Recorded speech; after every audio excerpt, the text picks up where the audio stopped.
the weather out there? At least there's spoilers here. Hey everybody, how's it going? Welcome back to Unleash the Podcast, which is now not featuring Blevins' face for some reason, unbeknownst to me.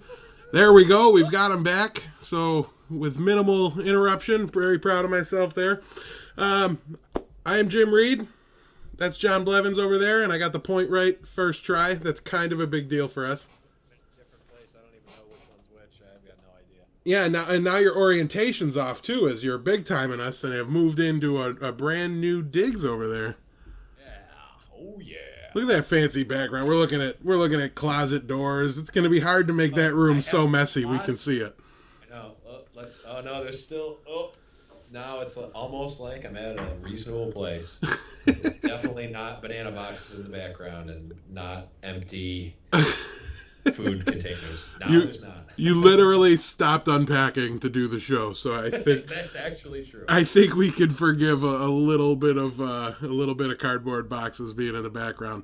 Also, you should know that we're going to have a problem because people are going to want you to keep opening and closing that door like in Tides' stream. So, yeah, they have open door boys, and then he opens it, and then they're closed door boys spamming shit. It's like the greatest. Door boys come in, I'll open the door. If the actual Tides of Time open door boys come in and raid the channel, I will in fact open the door. It's honestly probably my favorite Twitch chat troll of all time. So I'm pretty excited that it might accidentally become part of the show. But that's the last time we're going to mention it, though, because we can't force it. Otherwise, it's not a thing. Can't force it. Speaking of forcing it, we have just a million spoilers to just force into today's show. Oh, hey, you can't steal my thunder like that. I have it on cue. So do I. It's all in here. Right? You have every card on cue. And speaking of which, that's the only segment we're keeping today, by the way. Yeah, everything else is thrown in the garbage. We don't need it. We don't need it because, like easily half of these spoilers, they're garbage. Not really. We love our streamer spotlighters and the deck techs. It depends on if Blevins gives me a Savitz list or not. That depends on how good those are. But nonetheless, the spoilers are actually awesome. I think both me and John are fairly super excited, to say the least, about the new set. Super excited, yeah. So we're gonna look at everything new since the last show. Then we're gonna take a look at the two cards that were so dragon based that we felt like we couldn't really evaluate them too well. So we're gonna go back, look at the complete list of dragons, and reevaluate those cards, and then we're gonna talk a little bit about the actual new metagame we will see tomorrow, or today, right, that you're currently living in right now. If you're watching this on YouTube, that's... we're going to talk about what specifically we're unlocking week 1 and how we think that might impact the meta. So, first one, John. Demon Wrath. It's a 3-mana spell for Warlocks. Deal 2 damage to all non-demon minions. We both like the demon deck quite a bit. So why don't you talk about what this card's going to do for that deck? It definitely is going to open up some possibilities here that we really haven't seen. Last week I kind of talked about maybe moving the demon deck to more, or I guess more specifically the Void Caller deck from being I either get Jaraxxus, Mal'Ganis, or maybe a Felguard, or not Felguard, whatever the 5/7 charge is, to maybe more of I just get a random decent demon, like a value package instead of the more like combo oriented package where you just get like a huge bomb. And this kind of fits in that shell.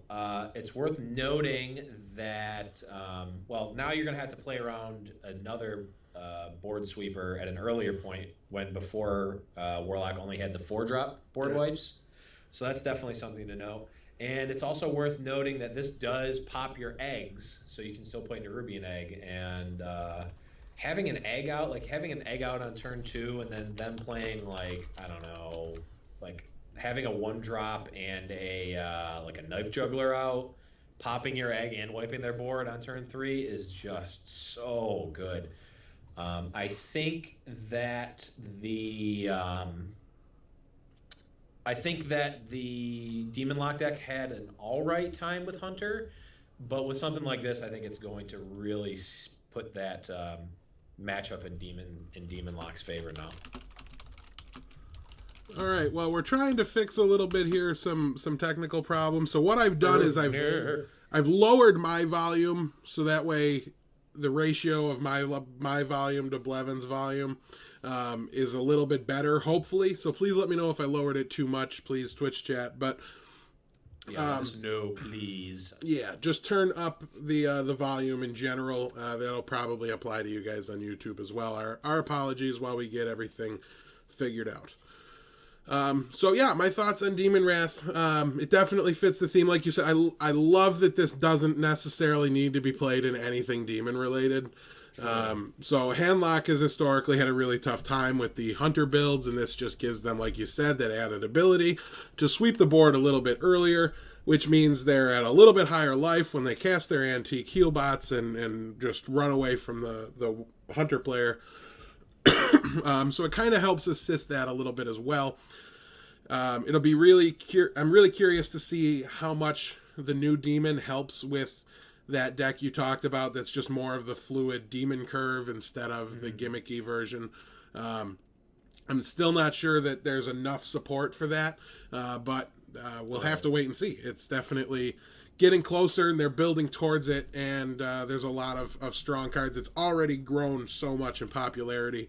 You don't need to do a whole lot to improve it, to make people focus on a little more centric strategy, because the Watcher that we just got, the 4/4 that gets bigger when you take damage on your turn, right? Blanking on the name. That guy, Watcher. Yeah, he's really strong and doesn't currently see play because of the power of some of the other cards at that spot in the curve. So a little more incentive goes a long way for wanting people to play that. It's also worth noting that Demon Bane, Bane of the Living, Bane of something, the 5 mana, deal 2 damage. If it kills a creature, put a demon into play. And the last patch got buffed, so now it's like before, all it could hit was like the 5/6, or maybe the 6/6 was the best thing it could get. That's the Infernal was the best thing it could get. Now it can actually get Mal'Ganis and Jaraxxus. They I don't know if they like fixed all it collectible demons is my understanding. Can now Bane of Doom, that's what it is. Mm-hmm. Is now playable, and I saw Zixo playing it in the Demon Lock deck today. So those were like demon handlock, but definitely demon centric. Yeah, it definitely opens up the possibility for the more demon centric deck to be played. And I actually really like that Blizzard has not forgotten about the like tribal the tribes basically from the original set. I kind of figured that they would kind of like, they haven't really done too much with Murlocs. They gave us one Murloc or one. Well, they gave us a couple Murlocs. Probably the vanilla best Murloc, but it is shaman specific. I don't know, because he like the problem is you don't really want to play Murloc shamans, and the other problem is that the Murloc decks were never playing Cult Master. Like, is Cult Master, like the stats on Cult Master that much worse than the 2/5? I mean, they're definitely worse. Well, when they're getting pumped by the War Chief and the guy that pumps the back end, I think they would certainly play him. But also, he's a lot more resilient on his own. Like, he's like a 2/5 as opposed to the 4/2. 2/5. He has overload, but yeah, I mean, he's definitely good. But they've kind of like scaled it back, and I guess the way that Hearthstone is made, where you hit your land drop every turn, or I guess your mana crystal every turn, and you always have the mana available. They have to be really careful with the kind of like combo elements they print, especially when the Murloc Lord gives +2/+1 and is a 3/3 for 3. So they have to really be careful, because it seems more like an on-off switch for Murlocs, where either they're unplayable completely or they are really, really broken and you don't want to play against them. So jumping from demons to Murlocs somehow. Yeah, Back no, to actual spoilers. right. Yeah, we'll just move straight ahead to Dragon Consort. Really, really strong one here. This is a Paladin card. It is a 5/5 for 5 mana with a battle cry of the next dragon you play costs 2 less. Really playable to me. And as like you could play like one of this in like any Paladin control deck ever because you just now play a Sarah. Or you just, you play 2 of it in your deck and now you play Isera and Alexstrasza. It's just a really, really powerful effect and it never goes away. It's just a static thing that the game will remember. Right, for whenever you draw it. So now, like you said, Paladin has an Innervate now. It's a way more restrictive, and it has to be because it's so far outside of the flavor of the class. And in that regards, I don't understand this card at all. But whatever, says Dragon on it. Super cool. Let's play it. I really like this card. I think they had to put it in A class. I don't really know why they picked Paladin per se, but the problem is that this is a neutral card. Then the whole meta is painted dragon for the next however many months it takes for them to change it. For sure. And right now there's one way to play Paladin too. Right. There. Yeah. Well, I mean, I have a Savitz list. No, you don't. But I hope that wasn't your Stump the Blevins card today. No. Wouldn't have been the first time you've said it during the show. You can't pick anything that's in a Savitz list ever because I'm gonna have it memorized. But this card, the natural curve, is this into another card that we will be talking about later in the show, a legendary 8-mana dragon. What? Because you can go turn 5 this into turn 6 that, and that is pretty stinking powerful. But yeah, this definitely opens up the possibility, and in all likelihood, we're going to see a Paladin Dragon deck, which just sounds really cool. Like there's a lot of really good mid-range power to Paladin when you add to the dragons now, and as we'll talk about more of them later on. But you're gonna add in cards like True Silver Champion, like jeez.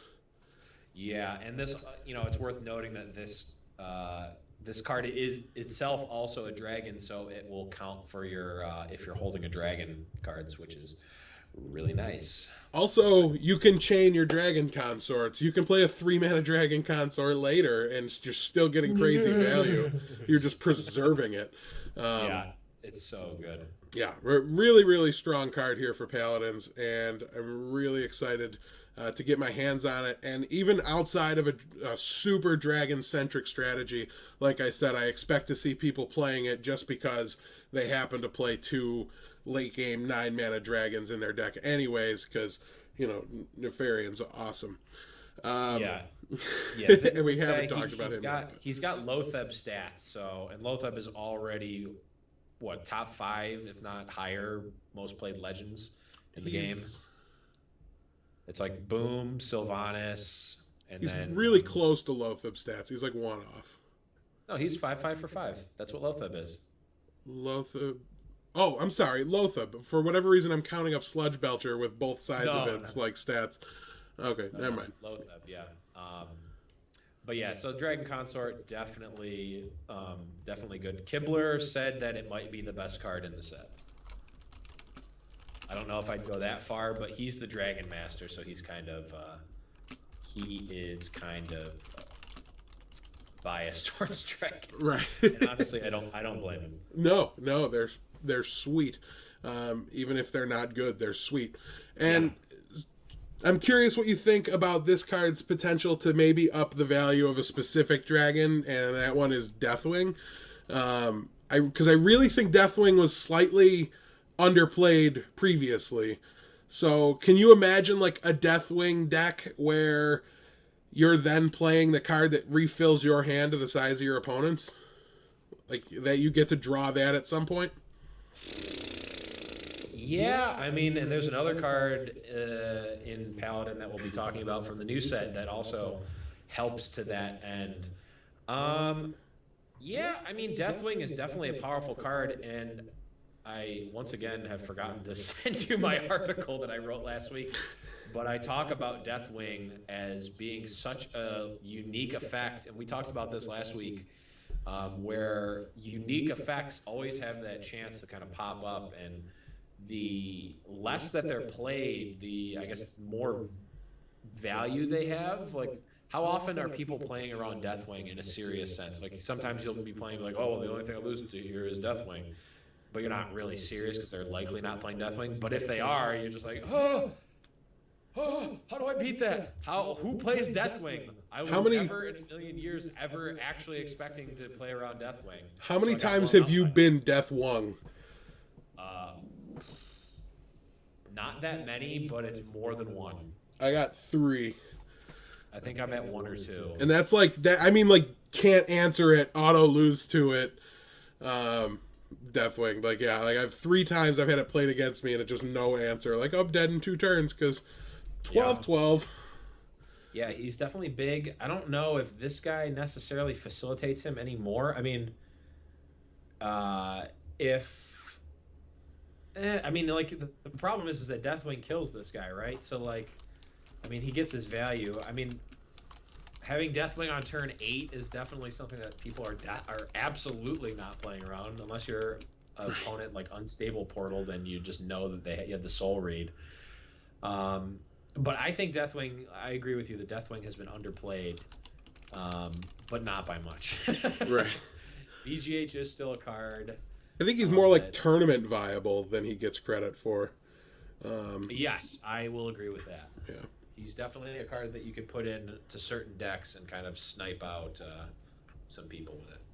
I think Deathwing, maybe now that dragons are more pushed with this new set, I think maybe we might see a little bit more Deathwing. Could certainly happen. But we will move on here, talk about Druid of the Flame. This is a 3 mana stat, just complete, I don't even know what to call him, just value town all over the place with this guy's stats. He is either a 5/2 or a 2/5. And I believe he's definitely a beast as well. I think we had that looked into. Yeah. So no matter which side you pick, you choose a beast. These the only time the card will look like that, actually, because there's different arts for both versions of the card after it hits the board, if I remember seeing that correctly online. But a really interesting card. I can't imagine we're going to see too many 5/2s with it, just like we don't see so many 10/5s with Ancient of War. But yeah, or 2/5 for 3. That's pretty strong in a deck that really lacks the early game minions. Yeah, the problem is that, like you said, you're never really going to need a 5/2 unless you're playing something like really like hyper aggressive, and I don't even know if that in Druid, I don't know if that's possible yet. And the 2/5, it's big, but it really doesn't do much. I feel like I just always want Shade of Naxxramas over this. Like, it's certainly possible that he's just better. Like the way that the Druid curve works now, you either want to innervate on turn 1 to get a 3-drop, which is I have to imagine that Shade of Naxxramas is better than this on turn 1, or you want to go turn 2 Wild Growth into turn 3 a 4-drop, in which case you just skip the 3-drop completely. I could see if maybe there's like a Druid of the turns into a 7/7. I don't know what it's called. If that's like a deck where you need more beasts in your Druid deck, and maybe if they keep pushing if you control a beast in Druid, maybe this guy has a home just because of his beast subtype and his stats are all right. Other than that, I just really don't think. I really don't see this card being played and constructed. Yeah, I think, I mean, it really depends on the meta. I think, like, there might be times when Druid wants to opt into this guy. I'm thinking about specific matchups like Mech Mage and things like that, where you're really going to want to be able to kill some of those early guys. I agree. I don't necessarily want to innervate this dude out on 1. And there's probably most druid scenarios where you would rather have the shade, but I just think you could see, like, if we see a resurgence of Zoo and Mech Mage is still strong, I would really expect this to kind of take over, because what are you going to do? Have this guy attack, or have your Shade of Naxxramas attack a Flame Imp right away? Right. It's just not what you want to be doing with that card, so. True. I think it's definitely a possibility, though. I feel like I'd rather just have the taunts all the way up the curve. I mean, I don't know. I agree that there might be a point in the meta where having a 2/5 for 3 is all right, but that's about as good as he can get. Besides maybe his beast subtype being relevant in the future. Currently, I don't see it being good enough, but overall, I think he's all right. Maybe playable at some point, but I'm not excited about it. Yeah, I mean, certainly over time they could make enough beast druids that there is some form of synergy there. I wouldn't be too surprised, because you'll always have the cards like Mukla and stuff like that. True. But we'll move on, talk about this sweet 4-drop for Shaman's Battlecry. Gain 1/4 attack. It's already a 4-mana 3/6, so we're talking about on 4 mana, you have at most 7/6. You overload for 1. Who cares? Yeah. You know, and obviously the best role here is to just sit on the 6/6 for 4 mana. Yeah. But, yeah. I mean, clearly a push for Shaman, as we've already talked about the Lava Shock, which has potential to really just break the way Shaman is currently played, not necessarily break the class and make it overpowered. I don't expect that to happen, but to really just alter the style and the strategy for how you play Shaman. And this card, I think it's super important to mention, has Overload on it, and I'm mentioning that like a positive because it fits now super nicely in my curve with Unbound Elemental on 3. True. So do you see playing Shaman at all anytime soon here? Yeah, this card is definitely exciting for Shaman. He is just a gigantic body for only 4 mana. And, you know, I used to think, you know, Overload, it's kind of like, you play Overload, and then your next turn you're like playing something like Hindered, and then you finally get to catch up afterwards. The joke is that you just keep playing Overload cards. Like, right. You played this, you're overloaded for 1, so you have 1 less mana. You just play another overloaded spell. Right. Like, it never ends. Like, it's just, yeah. Like eventually you have 2 Unbound mana to Elemental. spare, you unlock it all and play more Right. Overload. Right. Yeah, like you said, the Unbound Elemental, the Lava Shock, or whatever that card's called, I think they all can be in this sort of Shaman, mid-rangey, you know, maybe even control-based deck. And this guy he's got everything. I mean, even if he gets silenced, he's still a 3/6 for 4, Right. which is almost good enough on its own. Yeah. You give this guy, you know, Vargas or something, and, you know, he's ready to go. Even if you roll the 4 and he's a 7/6, if they don't have the BGH, you're just beating them down with a 7/6 on turn 4. If they do, all of a sudden your Dr. Boom is now safe to run the streets again. You know, that's the thing that I don't necessarily like about the it dies to BGH argument for everything, is that if they don't have the BGH, they're usually just in such bad shape Right. that they can't really recover. This guy, if they have the BGH, so you're on the play, you go turn 4 this. It's their turn 4, they play BGH. They lost a mana. They're only playing a 4/2 on turn 4. You know, and it's trading with a 4-drop. Your Neptulon's safe. Yeah, your Neptulon's safe. Your Dr. Boom is safe. You know. You stole my thunder a little bit, because when we actually sorry. no, you're fine, because when we actually got to a card that just static had 7 or more on the power, I was going to go on my little rant and just say, like, it can be BGH'd argument is not valid. Like, you don't get to evaluate creatures on they die to removal. Like, that's not really a thing. Of course they die to removal. That's why removal exists. And The only time I'm going to give it any credence is when there's no text on the card. Right. Because then you're just actually you're trading your whatever this card costs, typically about 7 mana, go figure. You're trading that much mana for the 3 mana of the BGH, and that's a raw deal. I almost in a Shaman deck want to roll 7 on it so that they do BGH it, like you said. Right. And then they don't have it for the later things. Like, at times it's good that it dies to BGH, and this is potentially one of those times. Yeah, especially so early. They have to throw their 4/2 out early, and then you've got, it sets you up for a nice Lightning Storm turn, which, or it dies to that Lava Shock and you unlock your extra mana. Right. This guy dying to BGH is really not going to be the end of the world. But him rolling a 7 and them not having BGH is likely the end of the world for their opponent. So definitely going to be a player in Shaman. Definitely going to open up some new avenues to maybe some of the older style Shaman overload decks that we used to see back in the day. Shaman has just kind of been blah lately. There was a mech Shaman deck that kind of made some waves. Super powerful, super inconsistent. Yeah. This guy, though, I mean, we just can't say enough about him. His stats are on average better than Fire Elementals to me, because the 6 toughness instead of the 6 power is a big deal. Is insanely good. Yeah.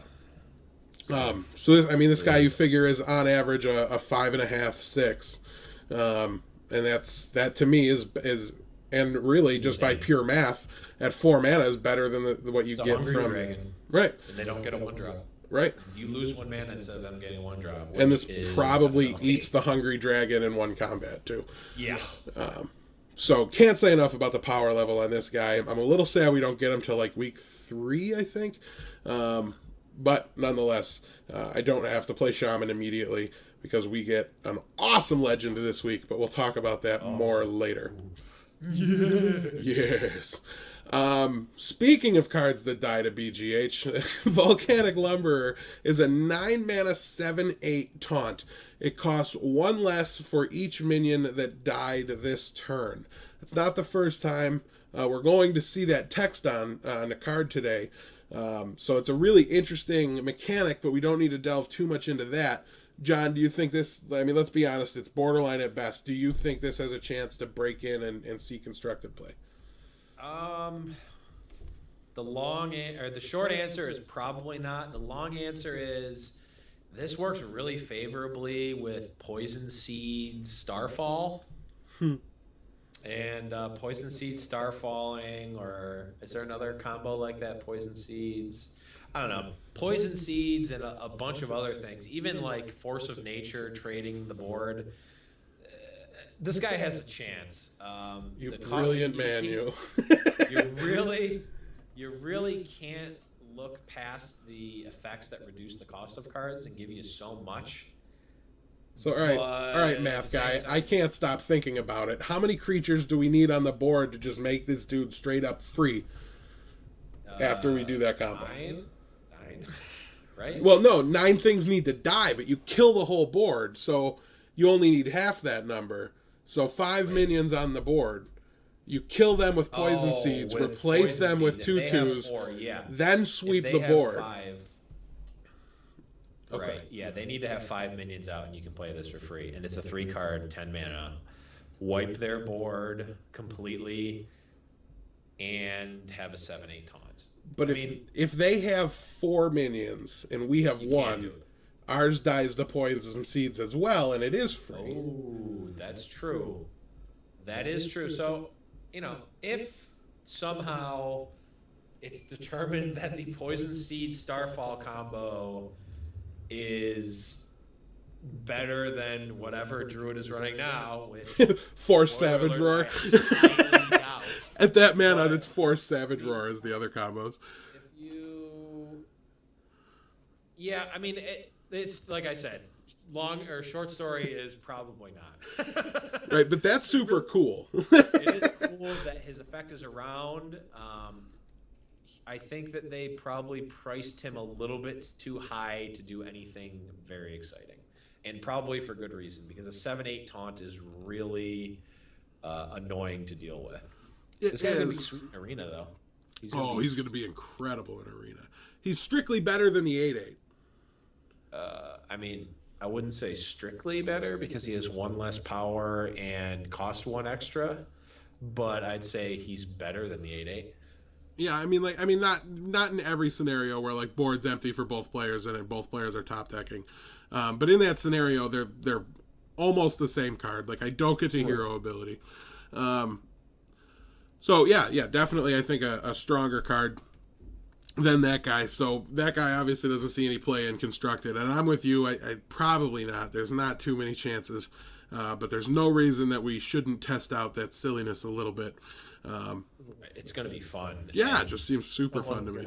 People are going to try it for sure. It's something to keep in the back of your mind. Right, like I'll blow up my two Haunted Creeper guys, return them into 2/2s, and play this free 7/8 taunt.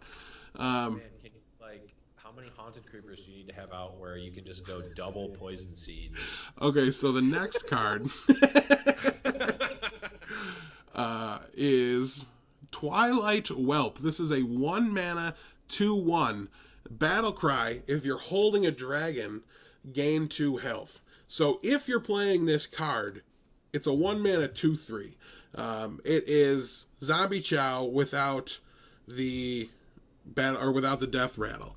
So is this something that you think? Obviously, we talked about. We think Paladin Dragon's going to be the way to go. But Priest can definitely find uses for cards like Azure Drake and finishers like Ysera that they've already played before. So is this something you think, assuming there's a variant of Priest that goes a little heavy on dragons, do you think this will be included in that? I think that if there's a deck that does that, this will be included, but I don't think that there's probably going to be a deck that does that. The problem is that Zombie Chow is just like way better than this. Yeah. You know, how many dragons are you going to see in your opening hand that you want to keep? Like, you don't want to keep any of the 9-drops. You probably don't want to even keep Azure Drake. That's 5 mana. I mean, maybe for running like a Twilight Drake, you might want to keep it. But there's no dragons lower than that except for Fairy Dragon. But Priest isn't going I guess there. this into Fairy Dragon is pretty aggressive curve, but I don't know if you want to be playing that in Priest. Yeah, Priest is definitely just not going to play that card. Yeah, anyone that has played Zombie Chow just knows that the 5 life is like, if the 5 life is that relevant, then you probably don't want to be playing Zombie Chow in the first place. But it's never that relevant, and you just play around it. You just, like, especially in Priest, you just kill their guys with the Zombie Chow, and then, like, have it die before they even take 5 damage. Like, and not to mention that if you have Auchenai Soul Priest, the Zombie Chow just does 5 to them. Right. So, like, Zombie Chow is at its best in Priest, so I can't possibly see. I mean, I really don't want to make the bold claim of I can't possibly see why Priest would want to play this over Zombie Chow, because I know it'll happen, but I don't think it'll be right. That's why you have me here, to make the bold statements and sound like an idiot and just to speak too aggressively about things, because I phrased my question very specifically, because I don't think this is better than Zombie Chow under any circumstance. Unless you're talking like it is 80% likely that I have the dragon in my opener because I'm playing that many dragons. That's when I'd think I'd consider it, but it's not worth the times when it's just a 2/1 and Mage just doesn't care and Rogue just doesn't care and Druid and everybody else that just gets to deal 1 mana or 1 damage for free. This guy's just not going to cut it. And yeah, I mean, he's going to be in the back of our minds. So every time a dragon comes out, if they make it like a good 3-drop dragon, you know, maybe, but no, I'm giving him a no. Yeah, I don't. I think for the time being, with the cards that are out, if you're playing him in Priest, you're just not correct. Especially if Auchenai Soul Priest exists in your deck. The answer just becomes even that much more clear. So we'll just move right on to the next one. Revenge is a 2-mana warrior spell. Deal 1 damage to all minions, so Whirlwind. If you have 12 or less health, it's a 3 damage Whirlwind instead. So a very curious card, one that synergizes with Grim Patron a little bit. It's another ability to deal 1 to the whole board and create, a further your wave of guys, but not if you're too low. So you got to be a little careful there. That's true. Backfire. Yeah. So I think this card has a very linear purpose for Warrior. I'm very disappointed in this card, though I don't think Warrior needed a big infusion of a new type of card. But Revenge is like a key, getting into World of Warcraft a little bit. Revenge is like the button I hit the most when I'm tanking, and I'm a Warrior tank in WoW. And I'm never hitting this button in Hearthstone. And I guess that kind of gives away my feelings on it. But I think you use it to fight muster for battle, Quartermaster combo in Warrior if you're that worried about it. And Warrior should be super, super worried about it. Is that enough? Does this see play? It depends. Do you want 3 whirlwinds, and are you willing to pay the extra mana for the 3rd and 4th one? I feel like you cannot be casting this card if you want the second ability primarily. It's just too unreliable unless you're. No, I just can't. I can't see it. If you, for whatever reason, want or need a 3rd and 4th whirlwind effect, sure. And actually, it's more like a 5th and 6th because you're playing Deathbite too. And even then, you can just play Unstable Ghoul. I was just gonna say, just play Ghoul. You need to want like 7 or 8 of that effect. Which, if there's like a dedicated combo deck, I could see that being played in that, because just having more consistent draws with that type of effect is what you want. But as of right now, I really don't see it. Jumping from 1 to 2 mana is really tough, especially when you want to be playing this in the early phases of the game. If you need to play it on turn 3, Whirlwind is just so much better because you at least get to hero power, or you get to go Armor Smith into Whirlwind to gain the armor, or turn 4 you get to play Acolyte of Pain into Whirlwind. It seems so much worse than Whirlwind, and it's a rare, so it's really disappointing to see this be the Warrior rare. So I just don't see it being played at all. But one question I have, and this is going to go back to the if you're holding a dragon type of question. It says deal 1 damage to all minions. Okay, that's straightforward. If you have 12 or less health, straightforward, deal 3 damage instead. Now that's kind of ambiguous. Does it deal 3 damage to all minions instead? Or does it deal 3 damage to everything instead? Or do you get to choose the 3 damage? Because if you look at let me see. It's not that ambiguous. It's going to deal 3 damage to all minions instead of 1 damage. Okay, look at what Quick Shot says. Do you have the PowerPoint? Where you can look at it? Can you see what Quick Shot says? I know what Quick Shot says. Quick Shot says deal 3 damage, period. So it's worded in the same way. And Quick Shot it's not. We'd know. We'd know. We'd know. Turn into Dark Bomb. If it turns into Dark Bomb, I'm in. I'm still out. I'm still out. Yeah, Warrior plays 0 to 1 whirlwinds as it is. There's only ever been 3 correct answers for what to do on turn 2 with your 2 mana in Warrior. The first one is Fiery Windaxe. The second one is Armor Up and is Unstable Ghoul, which is what you should be playing instead of Revenge. So just don't worry about it. Go Unstable Ghoul on 2, Acolyte of Pain on 3, Prophet every turn thereafter. It's pretty much that straightforward.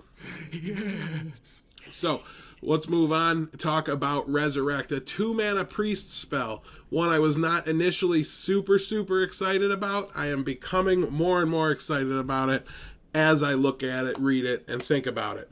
2 mana, summon a random friendly minion that died this game. Not a turn 2 drop spell. But since when is anything Priest does based off the early game? I think in most scenarios, right, what this is going to do is for 2 mana, put a 4/7 into play. Ooh.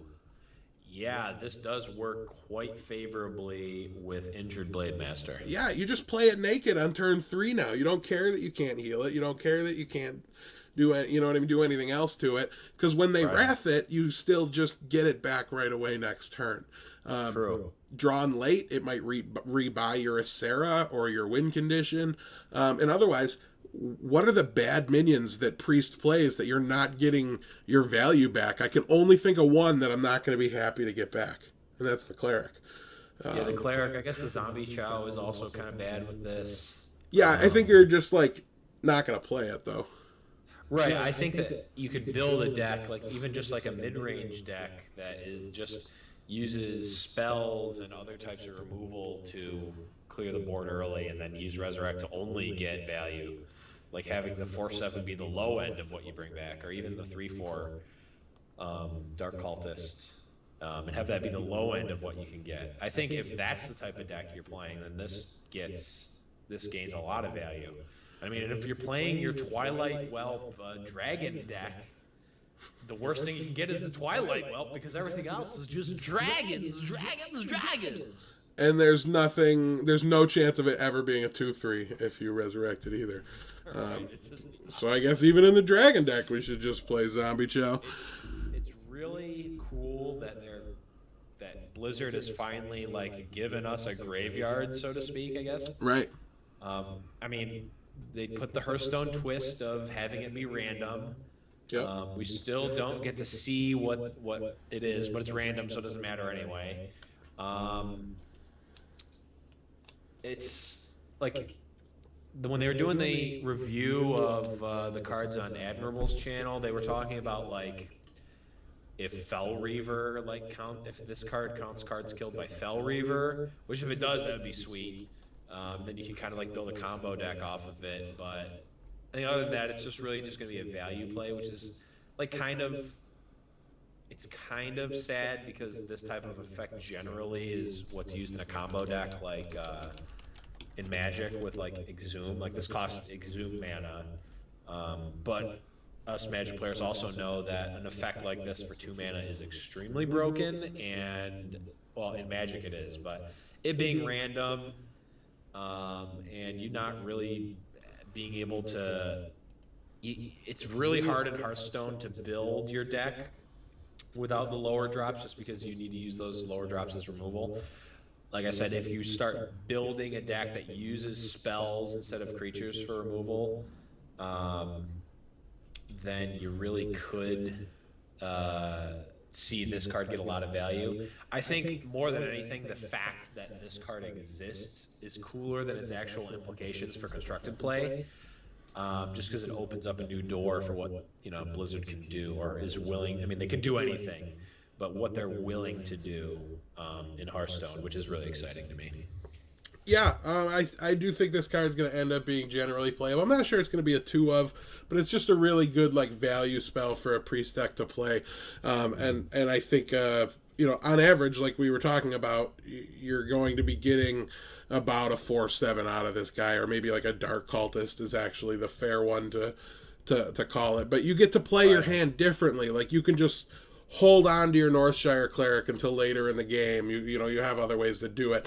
To me, it's not going to happen that when you Fel Reaver a card away, I don't see any way that that's actually what you're going to be getting back. But it would be nice. But I guess the gray area comes into when their hand's full and you vanish. All those cards do die, even though. Oh, do they? Yes, they die. So it's a matter of that kind of gray area, but I think it's very different. Like you look at the spell and you see them, if you hover over the vanish, you see the skull with the crossbones, and it tells you that they're dead. Under no circumstance do I see anything other than a card disintegrate. So I think it's a long shot to think that that's going to count as dead, but it's possible. It's something worth thinking about and looking into when we get the card. They do, because if you had like the ghoul, the 2/3 ghoul, I doubt that it gets pumped when Fel Reaver. Right. Yeah, so probably not, but a man can dream, though. A man can dream. I would definitely look for this card to see some play. I think it's important that it triggers Wild Pyromancer. And because your Wild Pyromancer is obviously still in play, so it's not a target, so it kind of combos there pretty well. I would definitely think we should see a lot of this in Priest, and I don't know that it necessarily makes Priest a better class, but Priest has been pretty decent lately, just not super popular. So we will move on here as we have 10 minutes. Yeah, right. We're clearly going late. Let's talk about the two mana gang up. Choose a minion, shuffle 3 copies of it into your deck for rogues. I'm going to reserve my thoughts until I've heard yours. Yeah, I'm excited about this card because I love combo decks. And I don't necessarily love mill decks, but I'm going to because of this card. I just love... I love Rogue, the class. And I like Cold Light Oracle, the card, and I think that putting 3 Cold Light Oracles in your deck is going to be sweet. I think that playing the mirror match of those decks is going to be probably awful but sweet at the same time. No, it's fun. It's fun. Oh, it's fun. It's fun? Yeah. Okay, good. But yeah, it kind of seems that most of the decks, after a while in the Hearthstone meta, everything kind of boils down to a more mid-rangey, gray sort of decks. It's a Paladin mid-range. I mean, Rogue is kind of combo-y, but it's still mid-rangey with the Piloted Shredders. You've got Warrior Control, but even that can be sort of mid-rangey with Piloted Shredder and Frothling Berserker. Hunter mid-range, Paladin mid-range, obviously. Everything kind of just boils down, Mage mid-range, everything just boils down into this mid-rangey kind of soup. I see it happening in Magic too, ever since they made the decision to make everything creature based and have spells be really bad. Everything kind of boils into this just disgustingly boring mid-range soup.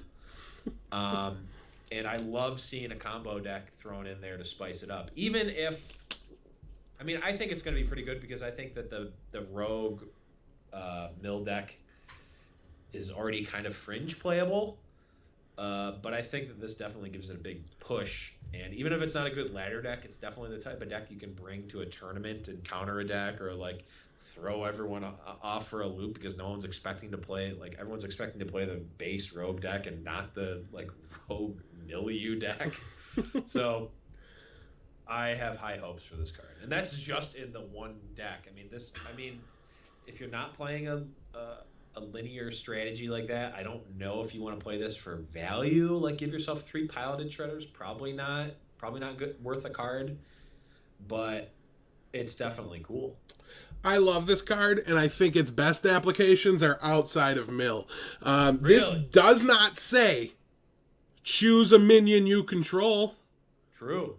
This doesn't say that. This says, I play 4 Dr. Booms. This says I play... I'm sorry, that's not even necessarily true because with 4 of them now in my deck and a second copy of Gang Up, I'm playing up to 7 Dr. 7s. And if that just doesn't sound like the greatest thing you've ever possibly conceived of before in your life, I don't even know what to think. But this card, I think Rogue is going to take off. Part of the reason why is I think the legendary we get week 1 just loves the Rogue deck. It loves the mill Rogue deck specifically. Anyway, so I have so much love for Rogue and what's happening with the class right now. This card to me is just incredible. I'm not sure it's actually a 2 of, but the effect is super cool. I don't know if you guys know this about me, but when I play card games, what I want is an angry opponent. It is the easiest way to win a game, hands down, is to just piss your opponent off. And I don't get to troll them in real life when I don't get to sit across from them, and I miss that. So when I gang up, they're fucking. Oh, that's a $2. That's a $2. That's a $2. That's a big one. I'm that excited. I apologize to all of you. But when you copy their thing and put that many copies of it into your deck, it's great. Mill Rogue, I just don't know, right? I don't know that you need the extra draw. I think you more or less need the extra stability. There's a lot of matchups, the aggressive stuff, you're not going to want to gang up Cold Light Oracle against Face Hunter. Highly not recommended. This is very true. Right? So there's matchups where it becomes dead, and if you have one target, it becomes significantly worse. So I'm not sure that Mill Rogue is the place for it. I'm not sure that it's not either, but anyways, it's probably a one of in Mill Rogue maybe, and I would say you could two of it in a Control Rogue or a mid-range Rogue, but its worst application to me is in the current Oil Rogue strategy. Yeah, I mean, for a ladder, maybe this isn't the type of card you want, but in a tournament setting where generally the Rogue deck has a good matchup against Hunter, your opponent's probably not going to queue up the Hunter against your Rogue, or maybe they want to get rid of it first so that they want to put their Hunter out first so you can play a deck that's better against Hunter. To kind of get, like, if you get rid of the Hunter, then you've kind of got this, I don't know, I'm just excited. It's a really cool card, even if not good. Yeah, it is cool. It's also worth noting that maybe this gives you, it maybe gives you a little bit more game against Warrior, just because if you can get it down to the fatigue portion of the game, just having 3 extra cards in your deck might be good enough. Super good. Also, Warrior's got plenty of targets for you. That is true as well. So who knows? I think Gang Up is a really, really sweet card. I love the cards that allow for things that shouldn't cost less to cost less, which we'll be talking about one soon. And B, cards that put cards that aren't supposed to be in your deck, just because it's like crazy zany world where anything can happen, and that's Hearthstone, and that's probably the biggest reason why Hearthstone is so fun, at least for me, is that you just get to do all these crazy things. It's like, well, in Magic, you kind of had, like, the most fun I've had in Magic in a long time is Momir Vig, where you just or it's called Momir Basic on Magic Online. You can only play it on Magic Online. It puts random creatures into play, and it's super fun. Hearthstone is like that in the base game. Right.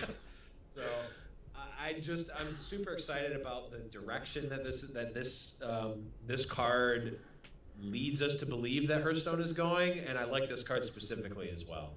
So super, super thumbs up. If I had like a way to like have a gimmicky third thumb, I would. It's my other arm. Yeah, that was really stupid, but it was worth it. It was super worth it. Well, here's dollar number 1 and dollar number 2, because that was a $2 swear word. So now I'm all paid up. And if it was so funny because I feel like we would be mostly kissing up to Ben Brode if my April Fool's joke was actually real life. So yeah, I tweeted that Ben Brode was going to be on the show earlier this morning for April Fool's, and I didn't get much reaction to it, but I think people just might have thought I was like smoking crack or something. The problem is that April Fool's, like this year and last year, has just been overdone. Everyone's like, oh, guess what? I'm not streaming anymore. I quit. It's like, okay, we get it. It's April Fool's. You didn't get anyone. I guess in like 5 years when it dies off and it comes back up, it'll be sweet. But right now, it's an oversaturation. April Fool's is at oversaturation. Maybe that's the benefit of hating. I'm not really a big fan of Twitter. Sorry, I use it because it's so popular. But I'm not a big fan of it, and I hate Reddit with a fiery passion. So maybe I guess I get some benefit there. Of those things. Right. So anyways, Gang Up, super, super awesome. I can't wait to try that guy out, but we will move on to the next card. And I guess Blizzard just was hailing Satan the day they created Quick Shot, because this is, unfortunately, a strict upgrade over a certain card that's played in Face Hunter. And I'm curious if John's 2 cards that he takes out of his Face Hunter deck are the same 2 cards I would take out for Quick Shot. So what do you remove from your Face Hunter deck to make room for 2 copies of Quick Shot? Well, let's see. I guess the like no-brainer, like obvious upgrade would be Wolf Rider, just because it does the same effect for 1 less mana. but I feel like you probably wouldn't have asked that question if it were that easy. Oh, okay. No, you nailed it. Yeah. You nailed it. That's Yeah, definitely okay. the one. Wolf Rider, yeah. I mean, I'm trying to think. There's really not an interaction at all that makes this worse than Wolf Rider. No. In the Hunter deck. I mean, if you were running like in Rogue, I could see where you could bounce the Wolf Rider, but there's really not that effect. I guess like the ability to trigger your abusive sergeant and Glaive Zukas is somewhat worse, but the one mana reduction, the ability to go through taunts, and the possibility you just draw an extra card more than makes up for the fact that you can't target it with your abusive sergeant.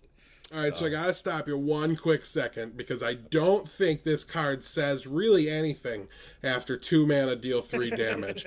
I think the opportunities where that is relevant, because I think most of the time if you're able to draw a card off of it, congratulations, you already lost that game.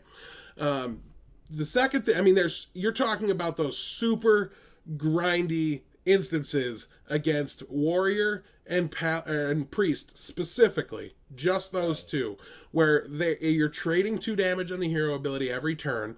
Both players are top decking, or you're the only one top decking because you're Face Hunter, and that's the scenario typically.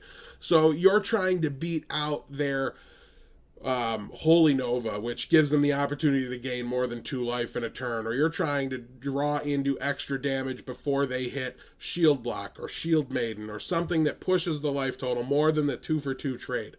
In those instances, this card is phenomenal because I was watching a stream today and I don't even remember which one it was, and it was that exact scenario. They were fighting Priest, they couldn't quite get there. Priest drew the 5 damage, heal 5 card, Holy Fire, and the game just ended. Yep. So, this will help in those scenarios. Otherwise, it's just strictly better than Wolf Rider. I don't think it really makes Face Hunter a significantly better deck. It just gives it some extra tools, different abilities to go face. I just think this one happens to be better than Wolf Rider, but I thought Wolf Rider, being in a constructed deck, was kind of laughable as it was. Yeah, it's almost as embarrassing as what's that card? The 4/3 for 3. Put a secret into play. I wouldn't know what you're talking about because that card sounds incredible to me. That card gets value where Wolf Rider dies. Yeah, Wolf Rider never gets value, but it's just good. Yeah, it just does. It does the purpose of the deck. Yeah. This does it just slightly better. I think that having Quick Shot it leads to those scenarios where you have to play like in 2 turns, you're out. It's like, okay, I need to play out my hand now, and then next turn I need to draw Quick Shot into Leroy, and I win. Yeah, Hunter needs way more of those scenarios available to them. I know. It allows it to happen. I'm always on the Hunter's side, so I always want that to happen. But it is just better. The fact that the 1 mana is huge for Face Hunter because the number of times where you're just choked on mana, the number of times I've lost because Leroy costs 5 now instead of 4 is an astronomically high number of times. Gaining the extra mana here and there is really, going to be good for Face Hunter. Being able to turn 4 do this and hero power is going to be good, although maybe not the best play. But the reduction is good. In that scenario, it might be worse than just like Wolf Rider Go. It's possible, but not likely because if you. It's really good burst, but you would assume that they're going to kill your Wolf Rider, so you get the 3 damage in, and then you basically lose 2 damage because you didn't hero power. So.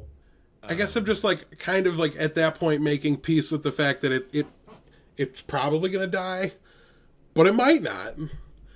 You know what I mean? If you're not playing with you might not, because if it might not happens, that they either played a Sludge Belcher or you won the game on the spot. Well, the point is this card is similar to Wolf Rider, except for Wolf Rider has that small chance to live. It's reach. Right. It's end of the game because I go kill command, quick shot, hero ability. super skill game. Yes. Except you don't get to say that if you're a Hunter player because your deck sucks too much to even consider Acolyte of Pain. Anyways, I digress because I could hate on hunters all day as the ladder just reset and I'm forced to play against them just infinity times. I tweeted about it. I was winning against them earlier, and it was still just no fun for me to be playing. And I tweeted stuck in the no fun zone. I guess the ladder reset today, or something like that. Like it was just the worst. And I was like 3-1 against them on my lunch break, and I just like it didn't matter. It was like ruining my day. But yeah, so Quick Shot makes Face Hunter a little bit better, not a whole lot better. But if when you get the card, just go ahead and drop your Wolf Riders, sub this guy in right away. And that's probably exactly where Face Hunter will be after the new set. Pretty close. Next card, a really cool one. I think there's a broad spectrum of how good is this card, or opinions for how good this card is. But generally speaking, I think everybody thinks it's playable. We're talking about Solemn Vigil. It's a 5-mana draw 2 cards that costs 1 less for each minion that died this turn. That's your minions. That's my minions. It's everybody's minions. Kill them all because I love drawing cards for nothing. I don't know how familiar you are with the new sets of Magic, Jim. There's a card in Khans of Tarkir called Treasure Cruise. It was 8 mana, draw 3 cards, and it had Delve, which if you remember from Time Spiral is exile a card from your graveyard and make it cost 1 colorless less. Yeah. So a draw spell that has a cost reduction effect. That card got banned in Modern, banned in Legacy, and restricted in Vintage. You can play the same number of Treasure Cruises as you can Black Lotus in Magic the Gathering. So my eyes are open and my ears are perked for draw spells that have cost reduction effects. Yeah. Whether or not they're costed appropriately or not. And I don't know if you guys have heard of Muster for Battle, but it seems quite adept at early in the game flooding the board full of minions and giving you a weapon to help kill more minions, and just a really, really potentially broken almost effect here from Solemn Vigil. I'm not convinced it's broken, right? Because what happens more often than not with Muster for Battle? Like, what, 2 of your guys die not on your turn? I still think the card is strong. I think it's going to see a lot of play. I plan to play 2 of it in a control. I think Control Paladin's really about to be where it's at, and I really want to be at the forefront of that. So I expect to be like playing this in Dragon Consort as my 5 drops, even though this will never cost 5 mana, or I won't cast it unless I'm top decking. But just a really strong card to help Paladin refuel its hand. Gives the Control Paladin kind of the ability to fight the Acolyte of Pain draws from Warrior, fights the Thought Steals of Priests, although it's vulnerable to being Thought Stealed by Priests, so that's a nightmare. But just a really strong card to, in the early to mid game, allow a Paladin to help refill his hand, something any control player can certainly get behind. But the aggro players and the mid-range players also have to love it too, because they're playing a lot more minions to feed the ability and help break it. So really all-around strong card design, I think. Yeah, I think you're going to probably be eating crow about the Savitz Paladin deck, because this is like, that deck is already on the fringe of playability. Replacing Divine Favor with this is just such an upgrade for that deck. It's not even funny. So I think we might be hearing a bit more. I will eat no crow because Hobgoblin is like you said, it's a fringe playable deck. Currently, I don't think it's worth it, but you can't like change the metagame and then be like, I was totally right last metagame, when it's just not, it just doesn't fly with me. Currently Hobgoblin Paladin is a fool's errand that Blevins has embraced open-heartedly. And he almost made me deck tech it. It was a terrifying experience, and you're welcome for winning that fight. But we will continue on. So look, you're going to see Solemn Vigils. Expect that, but we still have every single legendary except for the super playable Ren Blackhand to talk about, so we gotta move on a little bit. Draconid Crusher is a 6/6 for 6. It's a dragon. And we talked about needing those role-playing, curve-filling dragons at about the 6-drop spot. Battlecry. If your opponent is 15 or less health, gain +3/+3. I'm going to say strictly better than the Hunter card. Yeah, the Hunter card that like you need to be hellbent for. I think that card's terrible. I think that card's really bad too. I think this card is kind of underwhelming as well. 6 mana is pretty tight. I mean, how many? You don't really want to be playing a ton of 6-drops in your deck, and like you're never playing one of these over a Sylvanas. I can't imagine, at least. Yeah. I don't think he's going to make it into Constructed. I think he's just a little bit. I guess it is. No, it is Battlecry. So. Yeah, I mean, he doesn't like turn into a 9/9. He just is a 9/9 if that's the case when you play him. So I'm not excited about a 6/6 for 6. That's all I'll say. And I don't think you really want to count on him being more than that. I'll say I think 6 mana is the new 7 mana in Hearthstone. There's no options that I really want to be playing at 6 mana outside of Sylvanas. I don't think this is going to cross any barriers and add itself to that list. There's a legendary we'll be talking about soon that will add itself to that list. We're also going to be playing with it. I don't know, I'm taking a nap after the podcast and then waking up at 3:30 in the morning to play Black Rock Mountain. So I'll be playing with it pretty shortly and all day at work tomorrow. I hope it's dead. Anyways, but we have just a very underwhelming 6-drop. Not one I expect to see any play, so not one I really want to count too much when I evaluate those other dragons or the cards that want you to be holding dragons. We're in agreement here, so we'll just move on. Talk about Volcanic Drake. 6 mana dragon, but it's a 6/4, and it costs 1 less mana for each minion that died this turn. So on the same turn, you're refilling your hand a whole bunch with Paladin. You're also playing damn near free Volcanic Drakes. Yeah, I think this guy's the real deal. Having a board that has 3 minions on each side is really not that hard to imagine. And you get a free dragon for if you trade off the board. Maybe that's Magical Christmas Land, but it's not all that outlandish to think that that's going to happen.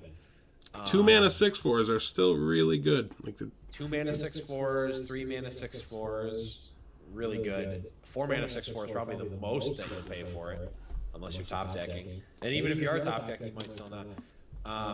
I think it's kind of interesting that this might open up an avenue for Twisting Nether to get played. Stop it. Think about it. You have a full board. You Twisting Nether, and then you drop a 6/4 afterwards. Like, what? What do you do against that? Or 2 6/4s. Let's not even forget that you can just play 2 of them. It's insane. It's certainly true, and you were about to say something. Go ahead and finish. Yeah, I mean, it's unlikely. I mean, you're still probably just going to play Hellfire or even the new Demon thing. But I think this could definitely go in like a Handlock or maybe the Demon Lock style deck where you're board controlling and playing some of that board removal and then just dropping a really cheap, efficient 6/4 dragon for almost nothing and then just beating face with that. Yeah, I like this card. I'm not in love with this card. I think it's a role player. I think it's playable. I think we'll see it. I think we'll see it a lot. I think we'll see it. I can't get myself to be like all in on this guy. He's fairly easy to kill by the eye test to me. He does die to Shredder, which is probably for the best because I think if he was like if he was a 4/6, I think he would be broken. Right. If he was like a 5/5, I think he might also be broken. Right. I think if he had a point of toughness more and like almost any reasonable amount of power, he'd be meta defining. Yeah, that could definitely be true. At 6/4, I think he's probably very good, but is not necessarily an auto include / you have to really try hard to make sure that you can kill this thing. It's really not that hard to kill. It's just going to be the tempo plays where your opponent gets to make favorable trades or even like slightly unfavorable trades, but then follow up with whatever they were going to play that turn in addition to a 6/4 that they cast for almost nothing. Yeah, I'm in the same boat. Like I just think it dies so easily. It dies to, in a pinch you can use the Pally weapon, the True Silver Champion. It dies to Eviscerate. It dies to Swipe. There's a lot that takes it out. Even just a couple of 2/2s. You know, obviously, you don't want to be going 2 for 1 into something, but you're trading up in that case, so it's not really a bad bargain. So like I said, playable. We'll see it. And like you said, not meta defining. Just I think something that hits the board fairly often. And I like the applications in Warlock style decks. I really didn't think too much about that one. My brain doesn't think on the Warlock level too often. But anyways, that was the last of the non-legendary cards that we have to discuss. So let's move straight into potentially just the coolest one possible. Yeah, absolutely. 9 mana, 9/7 with a death rattle to replace your hero with Ragnaros the Fire Lord. Yeah. Super cool. Die Insect becomes your hero ability. So for 2 mana, you throw 8 damage to a random target. Oh, it's just even thinking about it is incredible. You control when it happens. You sequence it with your attacks, with everything. It's just incredible. And basically by that, I mean you do it last. Right.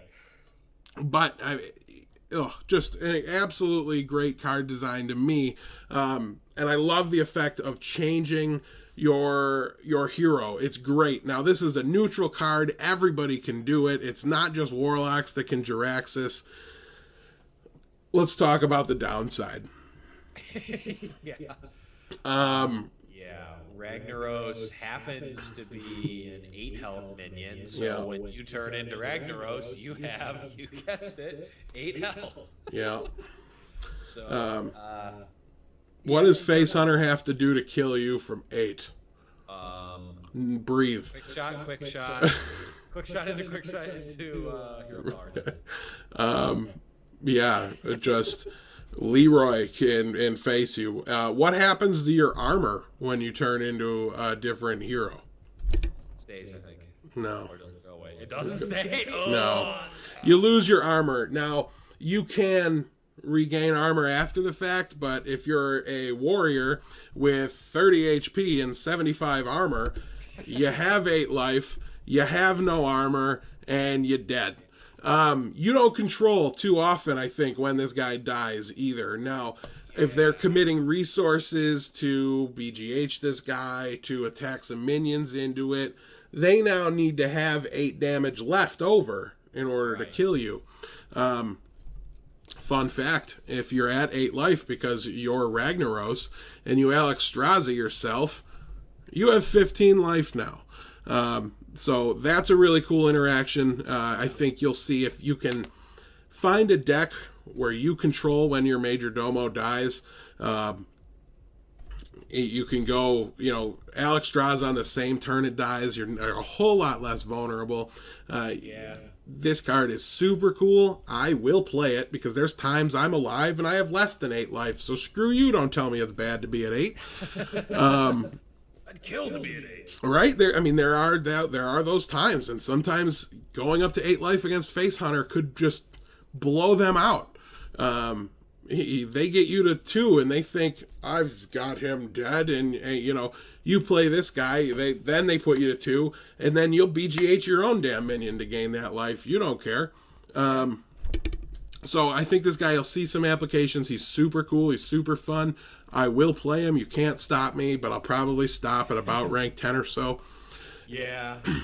I really wish, I want this guy to be playable just because it's so cool to turn into Ragnaros. Die, insect. When I saw this card, I almost exploded because it was the coolest thing. I was this is easily the coolest card in the set. I super nerdgasmed over this one. Yeah, it's so sweet. The problem is, like you said, unlike Jiraxis, you don't get to choose necessarily when you turn into Ragnaros, but you do get to turn into Ragnaros. So I think, yeah, I agree with you. I mean, I'm gonna play it a little bit. I mean, what's also cool is that you can get it out of Sneeds.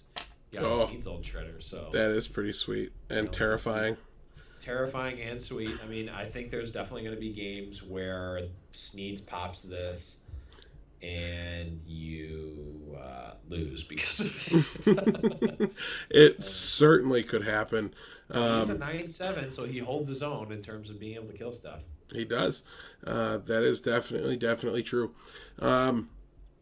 So yeah, like we said, really cool. Play it. Have a lot of fun with this card. When you're pushing for legendary, maybe back it off a little bit. Yeah. Nefarian is a 9-mana 8/8 dragon. Battlecry. Add 2 random spells to your hand from your opponent's class. Super unique effect, I feel like. Yeah. Especially on a neutral minion. The 8/8 body for 9 is not unheard of. We've been playing Alexstrasza since the game came out, and I think Nefarian will see constructed play. Is this a fun card? Is this a good card? What are your thoughts? Definitely fun. Good. I've been talking about this with some people, and I don't know if you necessarily ever want this over Ysera. I mean, yes, it does have better combat stats, and yes, you can get really broken stuff off of the battle cry, but like, I don't know, there's some stinkers. Someone did a Reddit post with all the math, like how and the tiers of spells you can get for each class. So, like, his value changes slightly, for each depending on which class you're playing against. But like, Ysera's spells are just so good. I don't know. I think he's definitely like different enough where he'll see play in some decks, and he's big. So like overloading your deck with BGH targets, I think is probably fine if you're going for a late game deck. And just like you can get such good spells from the trigger that I think he's probably worth. And if you're playing against Rogue, you can get like Shadow Step and bouncing back and just go infinite. Just have Shadow Step every time you cast him. Just of course. Yes. So yeah, I think he'll see play, but I don't know if it's necessarily right over Ysera. My thoughts are good, not great. Yeah. Well above the playable line in my eyes. Once it's in play, I've gotten my value. So BGH away because there's other things I'll let live later. This has a stronger effect than Thoughtsteal does. And I'm speaking only about the Battlecry. Not paying 9 mana for that. I'm paying 9 mana for the 8/8 body plus the Thoughtsteal-esque effect. Control decks that have a little trouble with card advantage, I think, will want to play this guy. I think Druid might want to play this guy. Depending on how defensive they need to be, it might just be better than Cenarius and plenty of times in the metagames to come. And I also think the Paladin Control might want to play it because of the Dragon Consort. All of a sudden, this costs 7 mana. It's a whole lot better. That's true. So I think there's applications for it. I think it's super cool. And the average spell, the power level of the average spell is higher than the average power level of cards in your opponent's deck. So I think you're sure to get some great value off of this. What class can I play Ice Block in now? All of them? Okay, great. If you're playing against Paladin, you can get the cheap draw spell that reduces its own cost. Now you're getting even more value off of the effect. Like a lot of the spells draw cards or finish games. You know what class? You know what? Yeah. And now every class can eviscerate. Every class can kill command you. Every class can sap you. It just, what are you playing? You know what I mean? Obviously, that's the defining factor here. I really like him. I don't know. I like that he gives us our value up front. Alexstrasza's died to BGH its entire existence. It's still fine. It does what we want it to do. Right. This is better than Alexstrasza when you're above 15. True. Not necessarily because you can put your opponent to 15 No, I want this more than I want to put my opponent to 15 in most things, I think. Yeah, I mean, it definitely, Nefarian is definitely going to see play. He's definitely going to, he's going to fill his role quite well. Yeah. Another guy that's going to have an interesting role, kind of hotly contested. I don't know how good he is yet. I need to play with him first.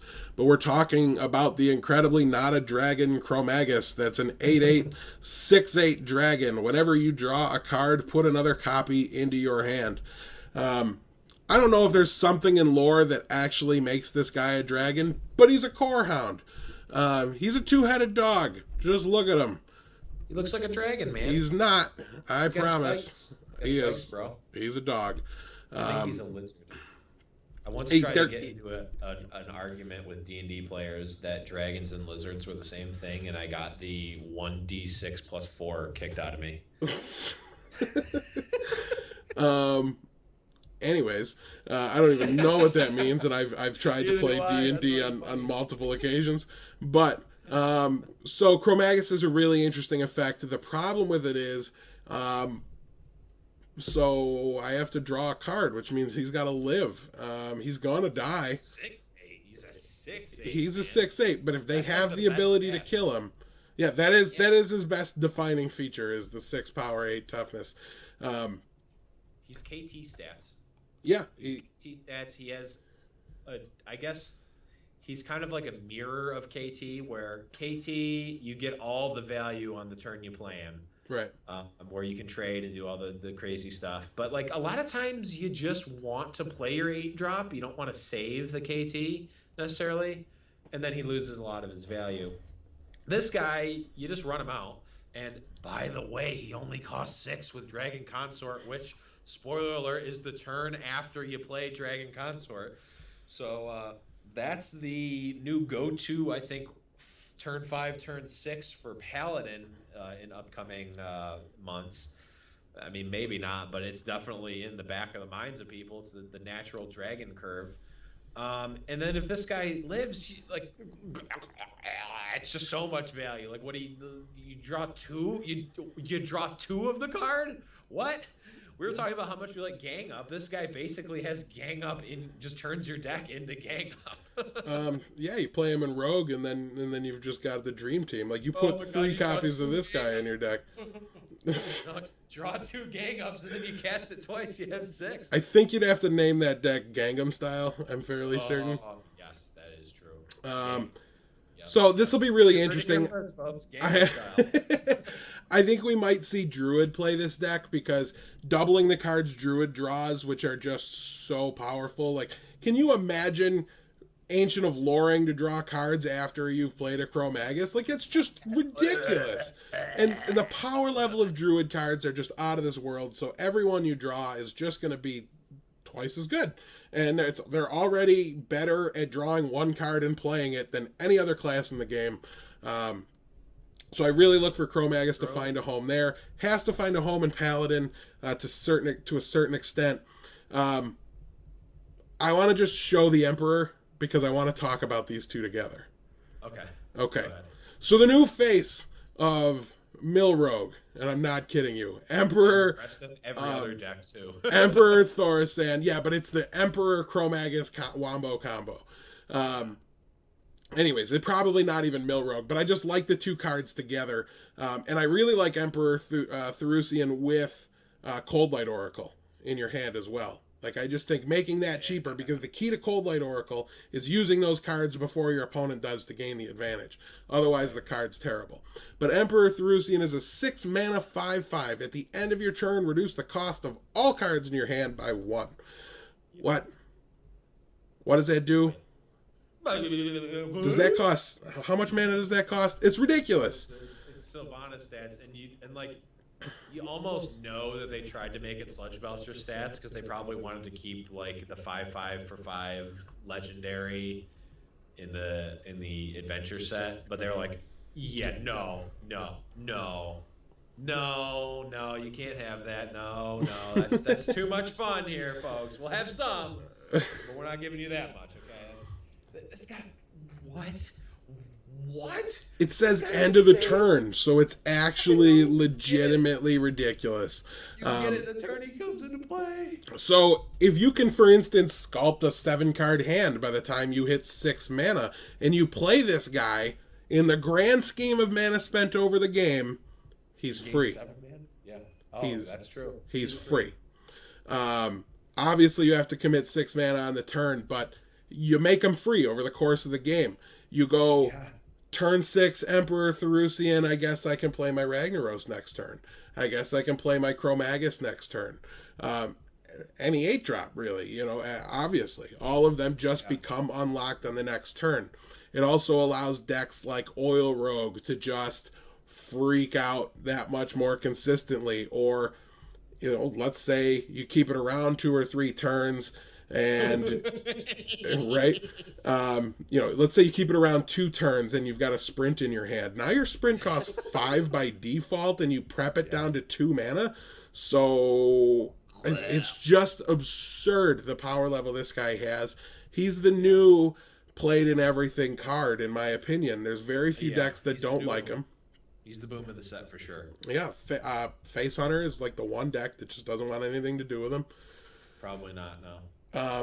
But I love this guy, and if I could, and this is the one we get tonight at 3:30 in the morning. Exciting thing. So I'm super, super excited to be able to play with this guy, and you all should be too, because he's ridiculous. Just a ton of fun, like a ton of fun and a ton of value, and it's all wrapped in one neat little package. And we'll be playing with it in hours. Little package. Hashtag neat little package. Absolutely 100%. But we are officially a half an hour over the show, so we're going to pick things up a little bit, move past the legendaries. I wanted to take our time through them, but I could sit there and gloat about Emperor for just so long. So this is every single dragon that's in the game right now. Obviously on the top left we have the new ones, bottom right we have the old ones. We want to look at Blackwing Technician to see how many dragons are actually good after we'd play it. Not too many. Yeah, not a ton. Not enough to make me want to play Blackwing Technician, I don't think. The one that comes to mind is Dragon Consort, because now it's got me squeezing in 2 or 3 late game dragons into my deck, and I'm going to accidentally mulligan into them that much more often. But I'll let that feed my Blackwing Corruptors. I think I'm probably not going to let it feed my Blackwing Technicians. Yeah, the Blackwing Corruptor is definitely going to see play. The problem is that he costs 5, which is what the Consort costs, so maybe you're a little bit glutted on 5s in that Paladin Dragon deck, but at the same time, he's really good. So you might see a phasing out of Sludge Belchers and Antique Healbots for maybe more proactive Blackwing Corruptors, depending on how the deck pans out. I think I probably nailed it the most with Blackwing Technician when it's like, you need to do work to make this marginally better than a Spider Tank. Yeah. I just don't really see it. I'm still completely on that track, and you don't even outright kill the Spider Tank in combat either. No, you just make it marginally better. Yeah, it's probably not where I want to be. The one thing I'll say about the being on the same mana curve as the Dragon Consort, if you want to play one of your 9 mana dragons, you can play the Consort on turn 6 for the same value, and it's not great with your curve. You don't get the hero ability and make your 1/1, but so be it. Really not the end of the world. And we just wanted to reevaluate these guys and take a look and see. Blackwing Corruptor is going to see play. Blackwing Technician, I think we'll see it early. People will want it to be good. People will force the dragon strategy. People will be wrong. People will stop, and everything will calm down. Real fast, let's take a look at every single card that we're going to be getting this week. We get the Grim Patron. We get Gang Up right away, baby. Yes! Gang Up, Emperor Therusian. Bring them on, and we get Resurrect right away. So I've been thinking about playing some Priest as well, because I think Priest has some interesting options with Emperor. And our 2 class challenges for the week will unfortunately suck. For one, Dragon's Breath, not so good, and Quick Shot is just hates freedom, and fits right in a home that hates freedom. Everything about it is anti-American, and Anti-life. I hate you, Hunter. So anyways, to be fair, I'm not saying I think Hunter's too good, needs to be nerfed. I hate red decked wins in Magic. It's just who I am. Play something that makes you better than me to beat me. I don't know. Just don't. The only thing I think of when I see somebody playing an aggro deck like red deck wins or like Hunter is I just got like the Sesame Street 1, 2, 3, 4, 5, 6, 7, 8, 9, 10, 11, 12. Like that's playing face Hunter to me. So I apologize if you're a Hunter player. You're a perfectly fine human being. You're not doing anything wrong. That deck needs to exist for the metagame to be healthy. I don't have to enjoy it, and I hate it. But whatever, keep it. So, real fast, we're going to move in. If you have any questions, please, we might save them for the after show unless they're super, super interesting to us. The after show is going to be short, probably only about a half an hour or so, but please do stick around. We're going to get a nap, and then we'll be back at 3:30 in the morning, streaming to nobody as we run through the... Right. Oh, that's true. There'll be all the unemployed people will be watching. Are going to be up. Yes, and those of us that are way too committed to Hearthstone and are more than happy to be trying to get over a cold, and I still have a sore throat from like 2 weeks ago when I said I was super sick. It's miserable. I feel like I haven't stopped talking about Hearthstone since I was sick though with the tournament Saturday and everything like that. But we do have 2 Stump the Blevins cards. I wanted to do all dragons just to fit the theme of the set, but I don't know if you guys know this or not. They don't really say anything when they come into play. They just kind of roar at you or something. So they weren't too effective. But the first one we're going to do is a priest class card. It is Dark Cultist. Ooh, let's see. What is Dark Cultist? Huh. I feel like you may have actually stumped me with the priest cards. I can think of what his voice sounds like, but I'm not sure I can think. I don't know if I know what he says. Let's see. Yeah, I think you got me, Jim. The damned stand ready. Oh, yep. I knew his voice, but I didn't know. I couldn't think of what he said. When he attacks? My fate is sealed. All right, so score 1 for the good guys, for the Hunter haters of America. America, let's go. Anyways, we've got one more card, and this one is a little bit more aggro for John's scummy personality and Hearthstone playstyle. Clockwork Gnome. Ooh, this one might be his play or his attack. It's I am ready. I am ready There we go. That's when he comes into play. When he attacks, for Mechazard. that's the one I expected you to get. I expected to hear, for Mechazard! See, I don't know what Mechazard is, so Neither do I, but it's clearly some angry, gnomish robot god. Oh! All right, well, that is clearly Clockwork Gnome when he dies. So I want to thank all of you for tuning into the podcast. We appreciate and love the hell out of you guys. Please come back every Wednesday, 7 p.m. I promised not to swear so much. I'd been so good about it for so long. good. Yeah, I'd been doing super good. And then it was that one. It was an F-bomb. I didn't even get it out of my mouth before I knew how big of a jerk I was. Just too excited, man. New set hype. So thank you guys for hanging out with us, talking the new set. Just an absolute blast to host the show for you guys. We will be here for the after show as usual. If you tune in on YouTube, usually about 8:30, 8:36 today, because we're just won't shut up.